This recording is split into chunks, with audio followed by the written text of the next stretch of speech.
इस वीडियो में हम करेंगे class 10 NCERT mathematics chapter 5 arithmetic progression का एक्सरसाइज 5.3 नंबर 8। क्वेश्चन क्या बोला है? Find the sum of the first 51 terms of an AP which second and third terms are 14 and 18 respectively. तो यहाँ पर हमें sum of first 51 terms find out करना है और गिवन में दिया क्या है, सेकेंड टर्म और थर्ड टर्म हमें दे दिया है। तो हमें पता है सबसे पहले ए एन का फॉर्मूला होता है a plus n minus one into d, और जो कि एनथ वाला टर्म का फॉर्मूला है, और एस एन का फॉर्मूला होता है n by two a plus n minus one into d, means n number of terms का सम है, सम का फॉर्मूला है। तो यहाँ पर हमें गिवन दिया है सेकेंड और थर्ड टर्म, मीन्स A2 दे दिया, A2 हमें दिया सेकेंड मीन्स A2 दिया सेकेंड टर्म, तो A2 दे दिया हमें 40। तो according to this formula n का फॉर्मूला के हिसाब से हम कैसे लिखेंगे इसको, a plus n minus one into d. तो यहाँ पर लिखेंगे a plus n minus one, 2 minus one आ जाएगा 1 डी, 1 को लिखा नहीं जाता, a प्लस डी दे दिया 40। तो यहाँ पर हम क्या करेंगे, एक रिलेशन निकालेंगे a is equal to 40 minus d. ये मैं सब्स्टिट्यूशन मेथड में इसको सॉल्व करने जा रही हूँ, कोई चाहेगा तो इसको एलिमिनेशन में भी सॉल्व कर सकता है। मैं यही वैल्यू को लेके थर्ड टर्म में पुट करके इसका आंसर निकालूंगी। अब ये नेक्स्ट हमें गिवन दिया है a3 इज इक्वल टू दे दिया 18 दिया है। तो यहाँ पर a3 को हम लिखेंगे कैसे, a plus n minus one, तो ये a प्लस 3 माइनस वन आ गया 2 डी आ गया 18। अभी हम क्या करेंगे कि यहाँ से जो रिलेशन निकाले थे, ये a वैल्यू को यहाँ पर हम सब्स्टिट्यूट करेंगे। तो a के बदले हम लिखेंगे 40 minus d plus 2d is equal to 18। तो यहाँ पर हम क्या किए, a के बदले 40 माइनस डी लिख दिए ताकि दो वेरिएबल से एक वेरिएबल आ गया। तो अभी ये 14 का तो साइड चेंज हो जाएगा, साइड चेंज होने से माइनस हो जाएगा, और ये 2d से खाली d माइनस 1 डी, खाली d मतलब 1d, तो 2 माइनस 1 आ गया 1, तो d इज इक्वल टू आ गया 18 माइनस 14 का साइड चेंज हो गया। तो यहाँ पर हमें d का वैल्यू आ गया 4, 18 माइनस 14 कर दिए 4, तो d का वैल्यू आ गया। यहाँ से हम क्या करेंगे, a का वैल्यू को फाइंड आउट कर सकते हैं। a होता है 14 माइनस डी, यहाँ पर हम ये रिलेशन निकाले थे, तो 14 माइनस डी का वैल्यू 4 आया है, तो a का वैल्यू आ गया हमारा 10 आ गया, 14 माइनस 4 10 आ गया। अभी क्वेश्चन में मांगा गया है find the sum of first 51 terms, तो S51 हमें फाइंड आउट करना है। तो यहाँ पर n बाई 2 मीन्स 51/2 लिखेंगे, 51/2, 2 इंटू ए का वैल्यू 10 आया है प्लस n माइनस 1, तो n यहाँ पर 51 है, 51 से 1 माइनस हो गया, आ गया 50 इंटू डी का वैल्यू आया इधर 4, तो हम सारा वैल्यूज को सब्स्टिट्यूट कर दिए, ये आ गया 51/2, ये 2 इंटू 10 आ गया 20, और 54 से 200, तो ये आ गया 51/2 इंटू ये आ गया 220, तो ये 2 से सिंप्लीफाई हो जाएगा, 2 1 0। तो अभी हम 110 इंटू 51 कर देंगे तो आंसर आ जाएगा 0 जा 1 1 0 5 5 तो 0165, तो ये आ गया 5610। तो हमारा क्या आया, सम ऑफ 51 टर्म्स आ गया 5610। तो ये कंक्लूडिंग आंसर हम लिख देंगे, the sum of 51 terms, therefore the sum of 51 terms is 5610. Next, question number 9. If the sum of first 7 terms of an AP is 49 and that of 17 terms is 289, find the sum of first n terms. तो यहाँ पर first से लेके 7 terms तक सम दे दिया 49 और 17 terms का दे दिया 289। हमें फाइंड आउट करना है n नंबर ऑफ टर्म्स का सम। तो सबसे पहले हमें पता है एस एन का formula n by 2a plus n minus 1 into d. तो यहाँ पर हमें S7 दे दिया, सम ऑफ फर्स्ट 7 टर्म्स S7 दे दिया है 49।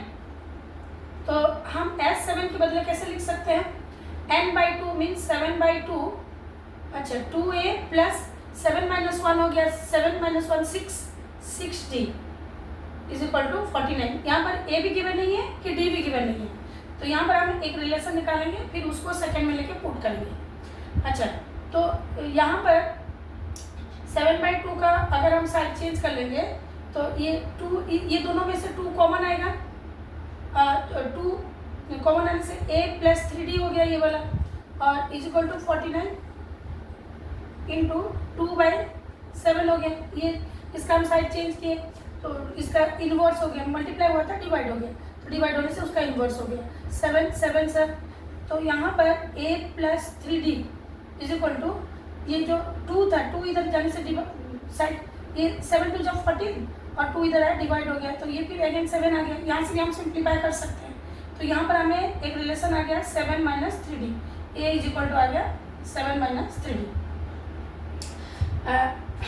अभी सेकंड में गिवन है 17 टर्म्स का सम दिया है एस 17, फर्स्ट से लेके 17 नंबर्स का टर्म्स का सम दिया है 289। सिमिलरली वैल्यूज यहाँ पर पुट कर देंगे, n/2 means 17/2, 2a plus n-1, 17 - 1 आगे 16d इज इक्वल टू 289। तो यहाँ पर ये दोनों में भी अगेन हमारा 2 कॉमन जाएगा, तो यहाँ पर 17/2 इंटू में यहाँ से पहले 2 लेके उसको सिंप्लीफाई कर दे, उसके बाद साइड चेंज करेंगे, तो ये आ गया a + 8t is equal to 289। तो ये 2 सिंप्लीफाई हो गया, यहाँ पर a + 8t is equal to 289/17, 17 का साइड चेंज हुआ डिवाइड हो गया, तो 17 साल होता है, 17 का स्क्वायर होता है 289। तो सेकंड में हमें और एक रिलेशन मिल गया a + 8d is equal to 70। तो यहाँ पर हम जो पहले a का d के साथ जो रिलेशन निकाले थे वही a का वैल्यू को यहाँ पर सब्स्टिट्यूट कर देंगे, तो a के बदले हम क्या लिखेंगे 7 - 3d + 8d is equal to 70। यहाँ पर हम a के बदले ये वैल्यू को सब्स्टिट्यूट कर दिए, तो ये आ गया 18 से 3d - 5 आ गया 5d, और ये 17 - 7, तो d इज इक्वल टू आ गया ये 10/5, 5 का साइड चेंज पर डिवाइड हो गया, तो d का वैल्यू आ गया 2। यहाँ पर मैं सब्स्टिट्यूशन मेथड यूज क्यों हूँ, क्योंकि 2 वेरिएबल था, यहाँ पर 2 वेरिएबल a और d, तो फर्स्ट टर्म और कॉमन डिफरेंस दोनों ही यहाँ पर अननोन था, तो 2 वेरिएबल था, तो मैं यहाँ पर सब्स्टिट्यूशन मेथड यूज किया। तो यहाँ पर एलिमिनेशन मेथड भी यूज किया जा सकता है, 2 इक्वेशन निकाल के उसको एलिमिनेट करके हम a और d का वैल्यू फाइंड आउट कर सकते हैं। तो अभी d का वैल्यू हमें मिल गया, a का वैल्यू को हम a is equal to 7 - 3d है, तो 3 इंटू d के बदले हम 2 मल्टीप्लाई कर देंगे, तो ये आ जाएगा 7 - 6, तो a का वैल्यू आ गया 1। तो हमें यहाँ पर फाइंड आउट क्या करना है, find the sum of n terms, means Sn find out करना है। Sn का फॉर्मूला होता है n/2 2a plus n-1 into d। तो यहाँ पर हमें n का वैल्यू नहीं दिया है, एक को जनरल फॉर्मूला फाइंड आउट करना है। a का वैल्यू आ गया 1, 2 इंटू 1 प्लस n-1, d का वैल्यू आया है 2। तो यहाँ पर आ जाएगा ये n/2, ये 2 + 1 2 प्लस ये 2, ये ब्रैकेट का दोनों टर्म के साथ ऐड हो जाएगा, 2 इंटू n 2n, 2 इंटू 1 -2, तो ये +2 -2 सिंप्लीफाई हो गया, और ये बच गया n/2 इंटू 2n, तो ये 2 भी सिंप्लीफाई हो गया, n इंटू n आ गया n²। तो यहाँ पर हम क्या फाइंड आउट किए, तो sum of therefore the sum of first n terms is n², n² आ गया, मतलब n नंबर ऑफ टर्म्स का सम आ गया n²। Next question number 10, so that a1 a2 an forms an AP where an is divided as below। तो an को हमें दे दिया 3 + 4n, एक बिट दिया, सेकंड बिट में दिया an is equal to 9 - 5n। Also find the sum of the first 15 terms in each case. और पहले हमें इसको शो करना है कि ये एक एपी फॉर्म करना है, फिर उसके बाद हमें सम निकालना है 15 टर्म्स का। तो सबसे पहले फर्स्ट बिट फॉर्म करते हैं, an क्या दिया हमें, a + 4n दिया, तो इसको हमें शो करना है कि ये एक एपी फॉर्म करना है। तो यहाँ पर a के बदले n इज इक्वल टू 1 लेते हैं, means a1 is equal to क्या आ जाएगा, a + 4 इंटू 1 तो ये आ गया ए, ये सॉरी ये दिया है 3 + 4n, मैं गलती से ए लिख दी थी, तो ये दिया है 3 + 4n, तो ये क्या आ गया 3 + 4 × 1, तो 3 + 4 आ गया 7, फिर a2 निकालेंगे, a2 आ जाएगा 3 + 4 × 2, तो 3 + 4 × 2 आ गया 8, ये आ गया 11, a3 निकालेंगे तो 3 + 4 × 3, तो ये आ गया 3 + 12, तो ये आ गया 15, a4 निकालेंगे तो यहाँ पर आ गया 3 + 4 × 4, तो ये आ गया 3 + 16 आ गया 19। तो अभी यहाँ पर तो AP हमें मिल गया, AP जिसका पहला टर्म आया A1 आया 7, 11, 15, 19, ये AP मिल गया। अभी हमें दिखाना है ये AP फॉर्म कर रहा है कि नहीं, हमें शो करना है। तो ये जो सीक्वेंस मिला एक्चुअली ये AP नहीं है, एक सीक्वेंस मिला हमें जिसमें 7, 11, 15, 19 ये टर्म्स है, तो इसको हमें दिखाना है कि ये AP फॉर्म कर रहा है। तो AP फॉर्म कर रहा है कि नहीं कर रहा है कैसे पता चलेगा, अगर यहाँ पर कॉमन डिफरेंस अगर सेम आया तो हमें ये AP फॉर्म करना है बोलकर हम बोल सकते हैं। तो कॉमन डिफरेंस D निकाला जाता है A2 - A1 करके, तो यहाँ पर A2 है 11 - 7, तो 4 आ गया, फिर A3 - A2 करेंगे, A3 - A2, A3 आया है 15 - 11, ये भी 4 आ गया, फिर A4 - A3 करेंगे तो A4 आ गया 19 - 15, तो 4। तो यहाँ पर कॉमन डिफरेंस हर एक केस में सेम आ रहा है, so it forms an AP, क्योंकि D = सेम आ रहा है ना, D = common difference is same in all the cases, तो D = 4 आया, so this forms, so it forms an AP, ये एक AP फॉर्म कर रहे हैं क्योंकि यहाँ पर कॉमन डिफरेंस सेम है। तो फर्स्ट वाला क्वेश्चन का हम आंसर कर चुके हैं। अभी सेकंड पार्ट में बोला है find the sum of 15 terms, तो हमें पता है SN का फॉर्मूला होता है n/2 2a + n - 1 × D, तो हमें निकालना है S15, तो n के बदले n/2, तो हम n के बदले लिखेंगे 15/2, 2a 2 × यहाँ पर फर्स्ट टर्म है 7 + n - 1, तो 15 - 1 आ गया 14 × D, D का वैल्यू यहाँ पर कॉमन डिफरेंस 4 आया है, 4 कर देंगे तो ये आ गया 15/2, ये आ गया 14 + 7 × 2 = 14, और ये आ गया 56, तो ये 15/2, ये दोनों को ऐड कर देंगे 70 आ गया, तो ये आ गया 35, तो 15 × 35 कर लेंगे, 35 × 15 5 × 25 2, 15 17 5 3 5 12 5, तो ये आ गया सम आ गया 5 to 5। तो यहाँ पर sum of first 15 term means therefore S15 = आ गया 5 to 5। ये हो गया फर्स्ट बिट का आंसर।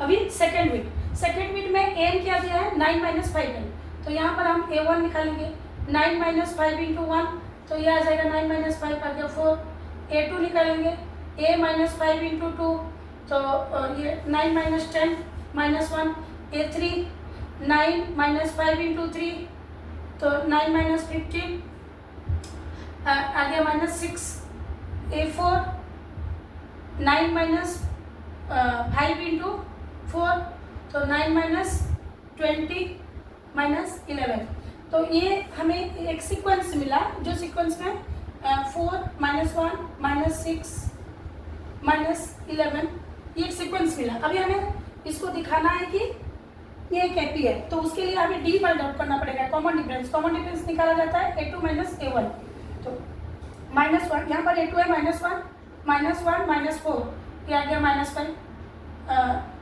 फिर A3 - A2 करेंगे, यहाँ पर A3 है -6 -1, तो -6 + 1 आ जाएगा, ये माइनस इंटू माइनस मल्टीप्लाई होकर प्लस आ गया, तो नेगेटिव ऑफ नेगेटिव प्लस हो जाता है, तो यहाँ पर भी -5 आया।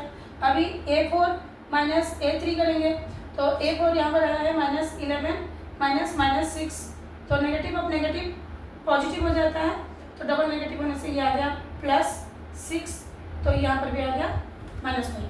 तो यहाँ पर क्या लिखेंगे, so common difference D = -5, so it forms an AP,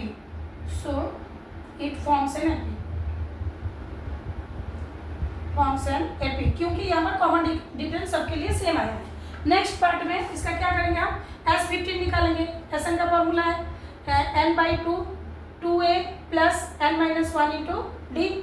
तो यहाँ पर हम S15 निकालेंगे, तो 15/2 2a यहाँ पर 4 आया है, 2 इंटू 4 प्लस n-1, तो 15 - 1 आ गया 14, डी आया है इधर -5, तो ये आ गया 15/2 4 2 सर 8 14 5 सर 70, तो ये आ गया 15/2 इंटू -62, तो ये सिंप्लीफाई हो जाने से -31 आ गया। तो हम 31 इंटू 15 कर देंगे, 5 1 सर 5 5 3 सर 15 1 3 तो 5 6 4, तो ये प्लस माइनस मल्टीप्लाई होकर आ गया -465। तो यहाँ पर S15 आ गया हमारा, therefore S15 some of 15 terms -465 आया।